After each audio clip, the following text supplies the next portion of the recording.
Hello friend, welcome back to my YouTube channel mamma baby guide. So friends, I hope आप सबकी pregnancy healthy होगी, smooth होगी। जैसे ही pregnancy की अवस्था शुरू होती है, प्रेगनेंसी की जर्नी शुरू होती है, फर्स्ट ट्राइमेस्टर तो सही रहता है, यानी कि इस वजह से सही रहता है क्योंकि हमारे बॉडी का वेट कम रहता है, हल्का रहता है। सेकेंड ट्राइमेस्टर जैसे जैसे बीतता है, गुजर जाता है सेकेंड ट्राइमेस्टर, उसके बाद से हमारे बॉडी का वेट, हमको लगता है, प्रेग्नेंट महिला को ये लगता है कि बॉडी का वेट बहुत ज्यादा बढ़ गया है, जिस कारण से कमर का दर्द, कुल्हे का दर्द, जांघों में हड्डियों का दर्द, इन सब सारे दर्दों से प्रेग्नेंट महिला परेशान हो जाती है। ये मोस्टली प्रेगनेंसी में होती है जिन औरतों को कुल्हे की हड्डी में दर्द, जांघों की हड्डी में दर्द होता है।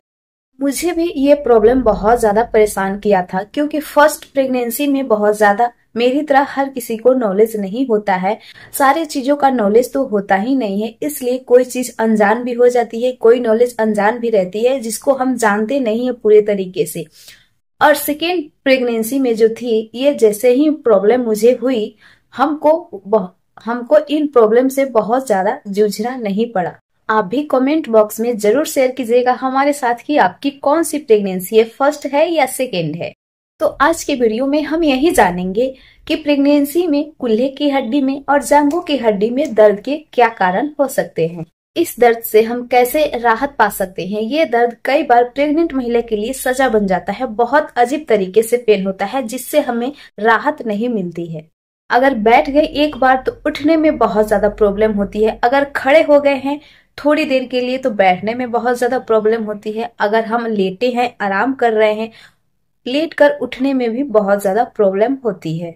तो बने रहिए इस वीडियो में हमारे साथ। कुछ ऐसे इजी कारगर टिप्स इस वीडियो में मैं बताऊंगी जो मैं अपने ऊपर कारगर की हूँ और हुए हैं, तो आपके ऊपर भी आई एम श्योर हो ही सकते हैं। जैसे कि सेकेंड ट्राइमेस्टर से गर्भ में बेबी तेजी से ग्रो करने लगता है, तेजी से बेबी का ग्रोथ होने लगता है, बेबी का वजन बढ़ने लगता है, साथ ही साथ हमारी भी यानी कि प्रेग्नेंट महिला के भी बॉडी का वजन बढ़ने लगता है, वेट बढ़ने लगता है, जिस कारण से हमारे कुल्हों में, हड्डियों में, जांघ के हड्डियों में, कमर में, इन सब सारी जगहों में पेन होने लगता है।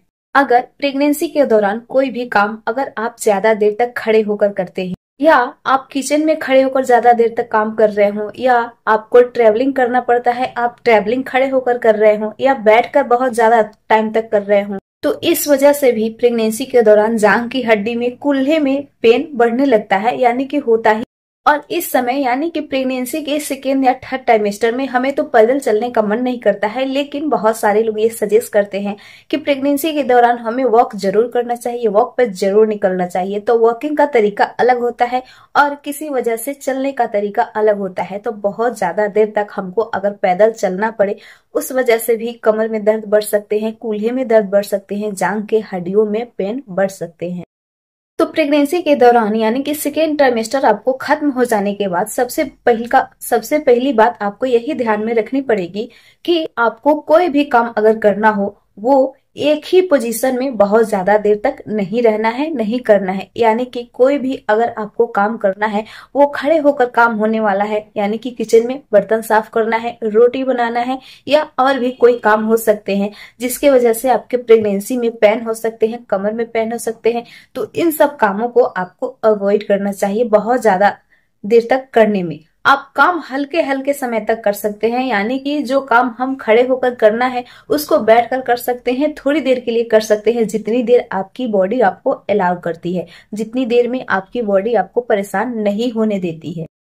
दूसरी बात यह है कि जैसे कि पहले ही मैंने आपको बताया कि ज्यादा देर तक पैदल चलने से भी कुल्हे में और जांघ की हड्डियों में दर्द हो सकती है। तो इन बातों का भी आपको ख्याल रखना है कि बहुत ज्यादा देर तक लगातार आपको पैदल नहीं चलना है। अगर आपको पैदल चलना है, टहलना है, तो थोड़ी दूर पैदल चले, जितनी देर आपकी बॉडी आपको सजेस्ट कर रही है, आपको जितनी देर आपकी बॉडी आपका साथ दे रही है, उतनी देर तक आप पैदल करें, फिर थोड़ी देर तक आप रेस्ट करें, फिर उसके बाद आप पैदल करें। ऐसे आप कंटिन्यू कर सकते हैं, चाहे आपको टहलना है, चाहे आपको पैदल चलना है। तो इससे आपको बॉडी को रिलैक्स भी मिलेगी, आपको पेन भी महसूस नहीं होगा और आपका काम भी अच्छे तरीके से हो सकता है।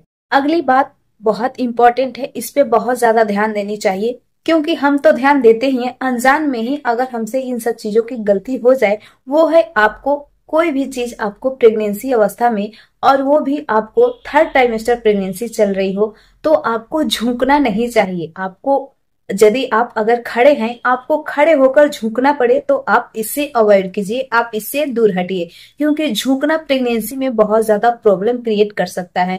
क्योंकि झुकने की वजह से आपके गर्भ में शिशु पर असर हो सकता है, जिसके वजह से आपके कमर में पेन हो सकते हैं, शिशु में बहुत ज्यादा दिक्कत आ सकती है, शिशु में मरोड़े आ सकती है, और बहुत अनेकों तरह के प्रॉब्लम हो सकते हैं।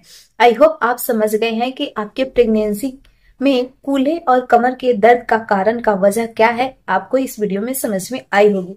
अगर ये वीडियो अच्छी लगी होगी तो लाइक कीजिएगा, चैनल को सब्सक्राइब कीजिएगा। Thank you, thanks for watching my video.